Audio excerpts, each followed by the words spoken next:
ಆತ್ಮೀಯ ವಿದ್ಯಾರ್ಥಿ ಮಿತ್ರರೇ, ತಮ್ಮೆಲ್ಲರಿಗೂ study time with Vivek YouTube ಚಾನಲ್ಗೆ ಸ್ವಾಗತ.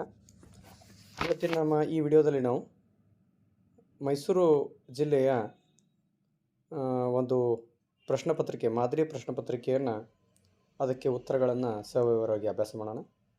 ಮೊದಲೇ ವಿಭಾಗ ಭೌತ ವಿಜ್ಞಾನ ವಿಭಾಗ. ಮೊದಲೇ ಮುಖ್ಯ ಪ್ರಶ್ನೆ ಬಹು ಆಯ್ಕೆಯ ಪ್ರಶ್ನೆಗಳು. ಸೊ ಪ್ರಶ್ನೆಯನ್ನು ನೋಡೋಣ. ಮೊದಲ ಪ್ರಶ್ನೆ: ಪೀನದರ್ಪಣವನ್ನು ಕೆಳಗಿನ ಯಾವ ಸಾಧನಗಳಲ್ಲಿ ಬಳಸುತ್ತಾರೆ? ಆಯ್ಕೆಗಳು: ಟಾರ್ಚ್, ತಪಾಸಣಾ ದೀಪ, ವಾಹನದ ಹಿನ್ನೋಟದ ದರ್ಪಣ, ಕ್ಷೌರ ದರ್ಪಣ. ಸೊ ಇಲ್ಲಿ ಸರಿಯಾದ ಆಯ್ಕೆ ವಾಹನದ ಹಿನ್ನೋಟದ ದರ್ಪಣದಲ್ಲಿ ಪೀನದರ್ಪಣವನ್ನು ಬಳಸುತ್ತಾರೆ ಅನ್ನುವಂಥದ್ದು. ಮುಂದಿನ ಪ್ರಶ್ನೆ: ಓಮ್ನ ನಿಯಮದ ಸೂತ್ರ ಬರೆಯಿರಿ ಅನ್ನುವಂಥದ್ದು. ಓಮ್ನ ನಿಯಮದ ಸೂತ್ರ ಆಯ್ಕೆಗಳು ನೋಡಿರಿ. I=Q/T, V=IR, R=V/I, W=Q/I. So ಸರಿಯಾದ ಆಯ್ಕೆ V=I×R. ಮುಂದಿನ ಪ್ರಶ್ನೆ: ಸಾಮಾನ್ಯ ದೃಷ್ಟಿ ಹೊಂದಿರುವ ಯುವ ವಯಸ್ಕರಿಗೆ ಕನಿಷ್ಠ ದೃಷ್ಟಿ ದೂರ. ಸೊ ಆಯ್ಕೆಗಳು 25 ಮೀಟರ್, 2.5 ಮೀಟರ್, 25 ಸೆಂಟಿಮೀಟರ್, 2.5 ಮೀಟರ್. ಸರಿಯಾದ ಆಯ್ಕೆ 25 ಸೆಂಟಿಮೀಟರ್. ಸೊ ಮುಂದಿನ ಮುಖ್ಯ ಪ್ರಶ್ನೆ: ಕೆಳಗಿನ ಪ್ರಶ್ನೆಗಳಿಗೆ ಉತ್ತರಿಸಿ. 1 ಅಂಕದ ಪ್ರಶ್ನೆಗಳು. ಮೊದಲ ಪ್ರಶ್ನೆ: ಬಲಗೈ ಹೆಬ್ಬೆರಳು ನಿಯಮವನ್ನು ನಿರೂಪಿಸಿ ಎನ್ನುವಂಥದ್ದು. ವಿದ್ಯುತ್ ಪ್ರವಾಹವಿರುವ ನೇರವಾದ ವಾಹಕವನ್ನು ಬಲಗೈಯಲ್ಲಿ ಹಿಡಿದಿಟ್ಟುಕೊಂಡಿದ್ದೇವೆ ಎಂದು ಭಾವಿಸಿ.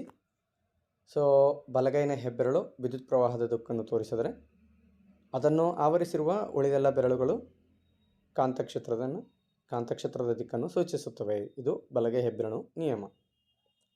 ಸೊ ಇನ್ನು ನೀರಿನಲ್ಲಿ ಹಾಕಿದ ನಾಣ್ಯವು ಮೇಲೆ ಎದ್ದಂತೆ ಕಾಣುತ್ತದೆ, ಏಕೆ ಅನ್ನುವಂಥದ್ದು. ಸೊ ಇದಕ್ಕೆ ಕಾರಣ ಬೆಳಕಿನ ವಕ್ರೀಭವನ.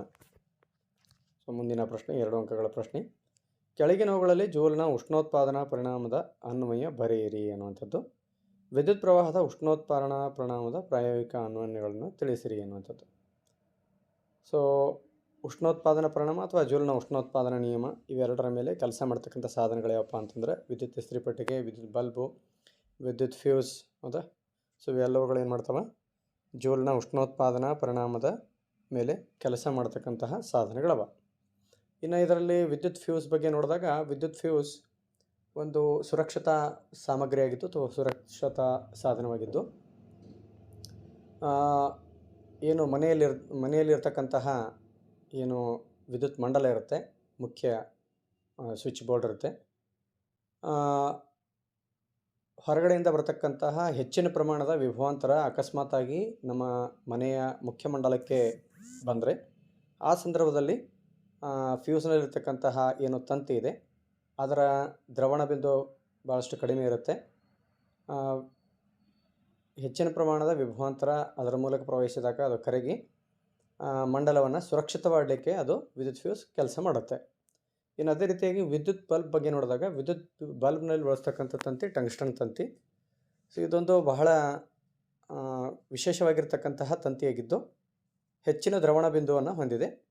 ಸೊ ಹೆಚ್ಚಿನ ಪ್ರಮಾಣದ ವಿದ್ಯುತ್ ಹರಿದಾಗಲೂ ಸಹ ಇದು ಸುಡೋದಿಲ್ಲ ಅಥವಾ ಬೂದಿ ಆಗೋದಿಲ್ಲ ಮತ್ತು ಹೆಚ್ಚಿನ ಕರಗ ಬಿಂದುವನ್ನು ಹೊಂದಿರೋದ್ರಿಂದ ಎಷ್ಟೇ ಪ್ರಮಾಣದ ವಿದ್ಯುತ್ ಪ್ರವಹಿಸಿದಾಗಲೂ ಸಹ ಹೆಚ್ಚಿನ ಬೆಳಕನ್ನು ಹೀರಿಕೊಂಡು ಉಷ್ಣವನ್ನು ಉತ್ಪತ್ತಿ ಮಾಡುತ್ತದೆ.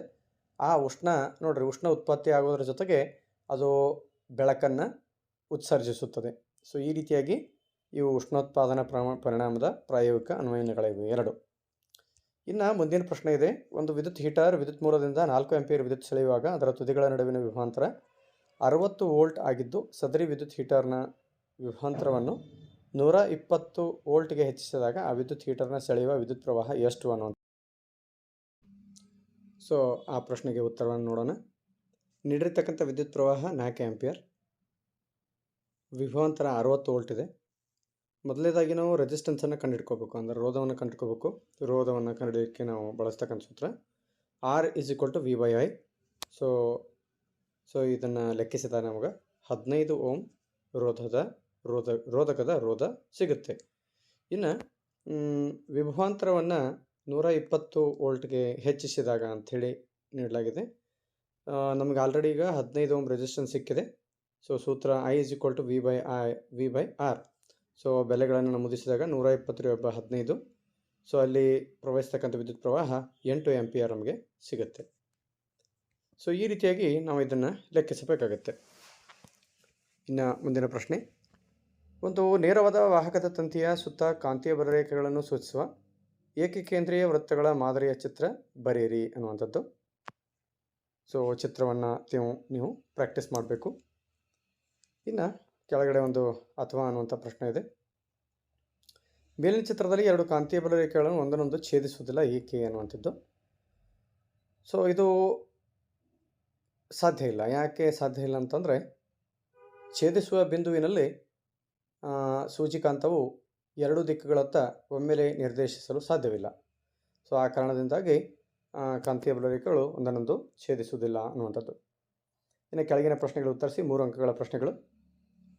ಬೆಳಕಿನ ಪ್ರತಿಫಲನ ಎಂದರೇನು? ಬೆಳಕಿನ ಪ್ರತಿಫಲನದ ನಿಯಮಗಳನ್ನು ನಿರೂಪಿಸಿ ಅನ್ನುವಂಥದ್ದು. ಸೊ ಬೆಳಕಿನ ಪ್ರತಿಫಲನ ಅಂದರೆ ಏನು ಅನ್ನೋಂಥ ಪ್ರಶ್ನೆ ಉತ್ತರ ನೋಡೋಣ. ಯಾವುದಾದೊಂದು ಪ್ರತಿಫಲಿಸ್ತಕ್ಕಂತಹ ಮೇಲ್ಮೈ ಮೇಲೆ ಬೆಳಕು ಬಿದ್ದಾಗ ಯಾವ ಮಾಧ್ಯಮದಲ್ಲಿ ಅದು ಮೊದಲು ಆ ಮೇಲ್ಮೈ ಮೇಲೆ ಹೋಗಿ ಬಿದ್ದಿತ್ತೋ ಮರಳಿ ಅದೇ ಮಾಧ್ಯಮದಲ್ಲಿ ಅದು ಹಿಂದಿರುಗುತ್ತೆ. ಇದಕ್ಕೆ ಬೆಳಕಿನ ಪ್ರತಿಫಲನ ಅಂತ ಹೇಳಿ ಕರಿತೀವಿ. ಅಂದರೆ ಬೆಳಕು ಒಂದು ಮಾಧ್ಯಮದಲ್ಲಿ ಚಲಿಸುತ್ತಿರುವಾಗ ಯಾವುದಾದ್ರೂ ಒಂದು ತಡೆಯಿಂದ ಮರಳಿ ಅದೇ ಮಾಧ್ಯಮದಲ್ಲಿ ಹಿಂದಿರುಗಿದರೆ ಅದನ್ನು ಬೆಳಕಿನ ಪ್ರತಿಫಲನ ಅಂತ ಹೇಳಿ ಕರಿತೀವಿ.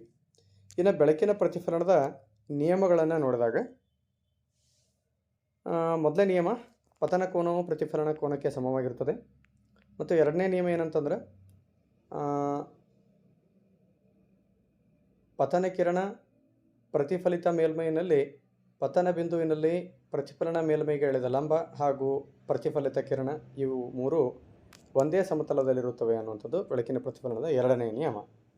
ಇನ್ನು ಅಥವಾ ಪ್ರಶ್ನೆ ಇದೆ, ಬೆಳಕಿನ ವಕ್ರೀಭವನ ಎಂದರೇನು ಅನ್ನುವಂಥದ್ದು. ಬೆಳಕು ಬೇರೆ ಬೇರೆ ಮಾಧ್ಯಮಗಳಲ್ಲಿ ಅದರ ವೇಗ ಬದಲಾವಣೆ ಆಗುತ್ತೆ. ಬೆಳಕು ಒಂದು ಮಾಧ್ಯಮದಿಂದ ಇನ್ನೊಂದು ಮಾಧ್ಯಮಕ್ಕೆ ಚಲಿಸಿದಾಗ ಅದು ಬಾಗುತ್ತದೆ ಅಥವಾ ತನ್ನ ವೇಗದಲ್ಲಿ ಕಡಿಮೆ ಆಗುತ್ತದೆ. ಇದಕ್ಕೆ ಬೆಳಕಿನ ವಕ್ರೀಭವನ ಅಂತ ಹೇಳಿ ಕರಿತೀವಿ. ಇನ್ನು ಅದರ ನಿಯಮಗಳನ್ನು ನೋಡಿದಾಗ ಬೆಳಕಿನ ವಕ್ರೀಭವನದ ನಿಯಮಗಳು. ಸೊ ಮೊದಲನೇ ನಿಯಮ ಏನು ಹೇಳುತ್ತೆ ಅಂತಂದರೆ, ಪತನ ಕಿರಣ, ವಕ್ರೀಮ ಕಿರಣ ಹಾಗೂ ಪತನ ಬಿಂದುವಿನಲ್ಲಿ ಎರಡು ಸಂಪರ್ಕ ಮೇಲ್ಮೈಗೆ ಎಳೆದ ಲಂಬ ಇವು ಮೂರು ಒಂದೇ ಸಮತಲದಲ್ಲಿರುತ್ತವೆ ಅನ್ನುವಂಥದ್ದು. ಇನ್ನು ಎರಡನೇ ನಿಯಮಕ್ಕೆ ಸ್ನೇಲ್ನ ನಿಯಮ ಅಂತ ಹೇಳಿ ಕರಿತೀವಿ. ಬೆಳಕಿನ ನಿರ್ದಿಷ್ಟ ಬಣ್ಣ ಹಾಗೂ ನೀಡಿರುವ ಜೋಡಿ ಮಾಧ್ಯಮಗಳಿಗೆ ಪತನ ಕೋನದ ಸೈನು ಹಾಗೂ ವಕ್ರೀಮ ಕೋನಗಳ ಸೈನುಗಳ ನಡುವಿನ ಅನುಪಾತ ಸ್ಥಿರವಾಗಿರುತ್ತದೆ ಅನ್ನುವಂಥದ್ದು. ಇನ್ನು ಓವರ್ಲೋಡಿಂಗ್ ಎಂದರೇನು?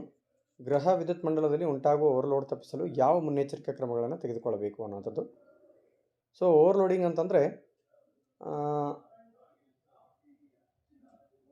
ಯಾವುದಾದರೂ ತಟಸ್ಥ ಮತ್ತು ಸಜೀವ ತಂತಿಗಳು ಪರಸ್ಪರ ಸಂಪರ್ಕಕ್ಕೆ ಬಂದಾಗ ಮಂಡಲದಲ್ಲಿ ವಿದ್ಯುತ್ ಪ್ರವಾಹ ಒಮ್ಮೆಲೆ ಹೆಚ್ಚಾಗುತ್ತೆ. ಇದನ್ನು ಓವರ್ಲೋಡಿಂಗ್ ಅಂತ ಹೇಳಿ ಕರಿತೀವಿ. ಗ್ರಹ ವಿದ್ಯುತ್ ಮಂಡಲದಲ್ಲಿ ಉಂಟಾಗುವ ಓವರ್ಲೋಡಿಂಗ್ ತಪ್ಪಿಸಲಿಕ್ಕೆ ಯಾವ ಕ್ರಮಗಳನ್ನು ತೆಗೆದುಕೊಳ್ಬೇಕು ಅನ್ನುವಂಥದ್ದು. ಸೊ ಸಜೀವ ಮತ್ತು ತಟಸ್ಥ ತಂತಿಗಳು ಪರಸ್ಪರ ಸಂಪರ್ಕಕ್ಕೆ ಬಾರದಂತೆ ನೋಡಿಕೊಳ್ಬೇಕು. ವಾಹಕ ತಂತಿಗಳ ಮೇಲ್ಮೈ ಹೊರಹೊದಿಕೆ ಏನಿದೆ ಅದು ಯಾವುದೇ ಕಾರಣಕ್ಕೂ ಓಪನ್ ಇರದಂತೆ ನೋಡಿಕೊಳ್ಬೇಕು. ಮತ್ತು ಒಂದೇ ಸಾಕೆಟ್ಗೆ ಅನೇಕ ಉಪಕರಣಗಳನ್ನು ಜೋಡಿಸುವುದನ್ನು ತಪ್ಪಿಸಬೇಕು. ಸೊ ಇವೆಲ್ಲ ಓವರ್ಲೋಡನ್ನು ತಪ್ಪಿಸಲಿಕ್ಕೆ ಇರತಕ್ಕಂತಹ ಮುನ್ನೆಚ್ಚರಿಕೆಯ ಕ್ರಮಗಳು. ಇನ್ನು ಇವುಗಳಿಗೆ ಕಾರಣ ಕೊಡ್ರಿ ಅನ್ನುವಂಥದ್ದು ಆಕಾಶದ ಬಣ್ಣ ನೀಲಿ ಏಕೆ ಅನ್ನುವಂಥದ್ದು. ಸೊ ಸೂರ್ಯನ ಬೆಳಕು ಏನಿದೆ ಅದು ಭೂಮಿಯ ವಾತಾವರಣವನ್ನು ತಲುಪಿದಾಗ ಭೂಮಿಯ ವಾತಾವರಣದಲ್ಲಿ ಅತಿ ಚಿಕ್ಕ ಗಾತ್ರದ ಕಣಗಳೇನಿವೆ ಇವು ಬಿಳಿಯ ಬಣ್ಣದಲ್ಲಿರತಕ್ಕಂತಹ ನೀಲಿ ಬಣ್ಣವನ್ನು ಹೆಚ್ಚಿಗೆ ಚದುರಿಸುತ್ತವೆ. ಈ ಕಾರಣದಿಂದಾಗ ಆಕಾಶದ ಬಣ್ಣ ಏನಾಗುತ್ತೆ, ನೀಲಿಯಾಗಿ ಕಾಣುತ್ತೆ. ಇನ್ನು ಅಪಾಯದ ಸಂಕೇತ ದೀಪಗಳು ಯಾವಾಗಲೂ ಕೆಂಪು ಬಣ್ಣದಲ್ಲಿರುತ್ತವೆ ಏಕೆ ಅನ್ನುವಂಥದ್ದು. ಸೊ ಅಪಾಯದ ಸಂಕೇತ ದೀಪಗಳು ನೋಡಿರಿ, ಕೆಂಪು ಬಣ್ಣ ಅತಿ ಹೆಚ್ಚಿನ ತರಂಗಾಂತರವನ್ನು ಹೊಂದಿದ್ದು ಎಷ್ಟೇ ದೂರವನ್ನು ಕ್ರಮಿಸಿದರೂ ಸಹ ಅದು ಚದುರುವುದಿಲ್ಲ. ವಾತಾವರಣ ಇರತಕ್ಕಂಥ ಹೊಗೆ ಇರಲಿ, ಧೂಳು ಇರಲಿ, ಮಂಜು ಇರಲಿ, ಸೊ ಈ ಯಾವುದೇ ರೀತಿಯ ಕಣಗಳಿಂದ ಕೆಂಪು ಬಣ್ಣ ಚದುರುವುದಿಲ್ಲ, ಏಕೆಂದರೆ ಇದರ ತರಂಗಾಂತರ ಹೆಚ್ಚಿದೆ. ಸೊ ಈ ಕಾರಣದಿಂದಾಗಿ ಅಪಾಯದ ಸಂಕೇತ ದೀಪಗಳು ಯಾವಾಗಲೂ ಕೆಂಪು ಬಣ್ಣದಲ್ಲಿ ಇರುತ್ತವೆ ಅನ್ನುವಂಥದ್ದು. ಇನ್ನು ಕಾಮನಬಿಲ್ಲು ಹೇಗೆ ಉಂಟಾಗುತ್ತದೆ, ಕಾರಣ ಕೊಡಿ ಅನ್ನುವಂಥ ಪ್ರಶ್ನೆ ಇದೆ.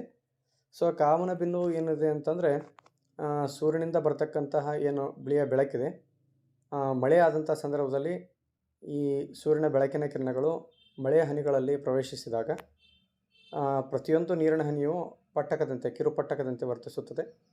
ಮೊದಲು ಈ ಬೆಳಕಿನ ಕಿರಣಗಳು ಚಿಕ್ಕ ಏನು ನೀರಿನ ಹನಿಗಳಿವೆ ಅವುಗಳ ಮೂಲಕ ಪ್ರವೇಶಿಸಿದಾಗ ಮೊದಲು ಚದುರುತ್ತವೆ, ಆಂತರಿಕವಾಗಿ ಪ್ರತಿಫಲಿಸುತ್ತವೆ, ನಂತರ ವಕ್ರೀಭವನ ಹೊಂದಿ ಸೂರ್ಯನ ವಿರುದ್ಧ ದಿಕ್ಕಿನ ಕಡೆಗೆ ವರ್ಣ ವಿಭಜನೆ ಹೊಂದಿ 7 ಬಣ್ಣಗಳಾಗಿ ನಮಗೆ ಕಾಣುತ್ತೆ.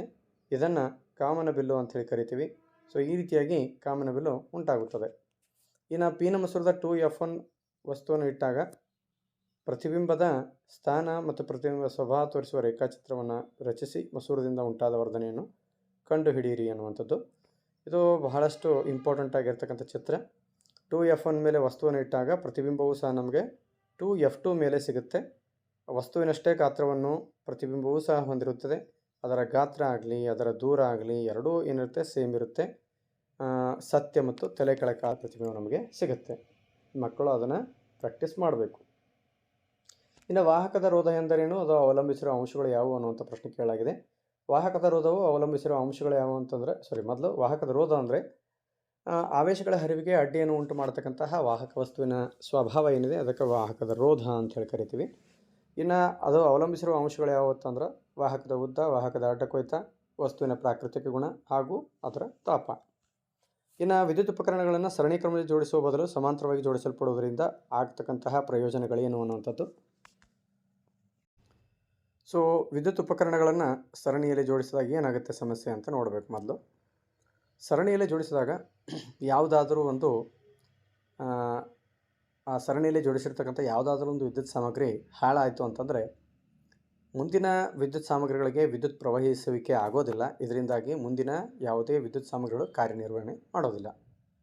ಇನ್ನು ಪ್ರತಿಯೊಂದು ವಿದ್ಯುತ್ ಸಾಮಗ್ರಿಯು ಬೇರೆ ಬೇರೆ ವಿದ್ಯುತ್ ಪ್ರವಾಹದ ಅವಶ್ಯಕತೆ ಇರುವುದರಿಂದ ಎಲ್ಲವುಗಳನ್ನು ಸರಣಿಯಲ್ಲಿ ಜೋಡಿಸಿದಾಗ ಅವುಗಳಿಗೆ ಬೇಕಾದಷ್ಟು ವಿದ್ಯುತ್ ಪ್ರವಾಹವನ್ನು ಸಪ್ಲೈ ಮಾಡಲಿಕ್ಕೆ ಅಥವಾ ಅವುಗಳಿಗೆ ಒದಗಿಸಲಿಕ್ಕೆ ಅಸಮರ್ಥ ಆಗ್ತೀವಿ ನಾವು. ಸೊ ಈ ಕಾರಣದಿಂದಾಗಿ ಸರಣಿ ಕ್ರಮದಲ್ಲಿ ಜೋಡಿಸೋದು ಸರಿಯಲ್ಲ. ಇನ್ನು ಸಮಾಂತರವಾಗಿ ಜೋಡಿಸೋದ್ರಿಂದ ಏನಾಗ್ತದೆ ಅಂತಂದರೆ ವಿದ್ಯುತ್ ವಿಭಜಿಸಲ್ಪಡುತ್ತದೆ ಮತ್ತು ಪ್ರತಿ ಮಂಡಲದಲ್ಲಿ ವಿದ್ಯುತ್ ಸಾಮಗ್ರಿ ಏನಿದೆ ಅದಕ್ಕೆ ಬೇಕಾಗಿರ್ತಕ್ಕಂತಹ ವಿದ್ಯುತ್ ಅದಕ್ಕೆ ತಲುಪುತ್ತದೆ. ಸೊ ಇದರಿಂದಾಗಿ ಅವು ಚೆನ್ನಾಗಿ ಕೆಲಸ ಮಾಡುತ್ತವೆ. ಇದರ ಜೊತೆಗೆ ಇನ್ನೊಂದು ಏನು ಅಂತಂದರೆ ಯಾವುದಾದ್ರೂ ಒಂದು ವಿದ್ಯುತ್ ಸಾಮಗ್ರಿ ಸಮಾಂತರವಾಗಿ ಜೋಡಿಸಲ್ಪಟ್ಟಾಗ ಒಂದು ವಿದ್ಯುತ್ ಸಾಮಗ್ರಿ ಹಾಳಾದರೂ ಸಹ ಉಳಿದಂತಹ ವಿದ್ಯುತ್ ಸಾಮಗ್ರಿಗಳು ತಮ್ಮ ಪಾಡಿಗೆ ತಾವು ಕೆಲಸ ಮಾಡ್ತಿರ್ತಾವೆ. ಯಾಕಂತಂದ್ರೆ ವಿದ್ಯುತ್ ವಿಭಜಿಸಲ್ಪಟ್ಟಿರುತ್ತದೆ. ಹೌದಾ? ಸೊ ಈ ರೀತಿಯಾಗಿ ಈ ಕಾರಣಗಳಿಂದಾಗಿ ಸರಣಿ ಕ್ರಮದಲ್ಲಿ ಜೋಡಿಸೋದಕ್ಕಿಂತ ಸಮಾಂತರವಾಗಿ ಜೋಡಿಸೋದು ಭಾಳಷ್ಟು ಪ್ರಯೋಜನಕರ ಅಂತ. ಸೊ ಮುದ್ದು ಮಕ್ಕಳೇ, ಕೇವಲ ನಾವು ಕೆಲವು ನಿಮಿಷಗಳಲ್ಲಿ ಈ ಉತ್ತರಗಳನ್ನು ಕಂಡುಕೊಂಡೆವು. ಈ ಒಂದು ಪ್ರಶ್ನೆ ಪತ್ರಿಕೆಯಲ್ಲಿ ಬಂದಿರತಕ್ಕಂತಹ ಬಹಳಷ್ಟು ಪ್ರಶ್ನೆಗಳೇನಿವೆ ರಿಪೀಟ್ ಆಗಿರ್ತಕ್ಕಂಥಗಳು ಮತ್ತು ಮಂಡಳಿಯವರು ಬಿಡುಗಡೆಗೊಳಿಸಿರ್ತಕ್ಕಂತಹ ಏನು ಮಾದರಿ ಪ್ರಶ್ನೆ ಪತ್ರಿಕೆಗಳಿವೆ 4 ಮಾದರಿ ಪ್ರಶ್ನೆ ಪತ್ರಿಕೆಗಳು, ಅವುಗಳಿಗೆ ಸಹ ಸಂಬಂಧ ಹೊಂದಿರತಕ್ಕಂತಹ ಒಂದು ಪ್ರಶ್ನೆ ಪತ್ರಿಕೆ ಇದಾಗಿತ್ತು. ಸೊ ಮಕ್ಕಳು ಇದರ ಸರಿಯಾದ ಸದುಪಯೋಗವನ್ನು ಪಡೆದುಕೊಳ್ಬೇಕು. ಓಕೆ, ಮತ್ತೆ ಮುಂದಿನ ವಿಡಿಯೋದಲ್ಲಿ ನಾವು ಇದೇ ಪ್ರಶ್ನೆ ಪತ್ರಿಕೆಯ ರಸಾಯನ ವಿಜ್ಞಾನ ವಿಭಾಗದ ಪ್ರಶ್ನೆಗಳಿಗೆ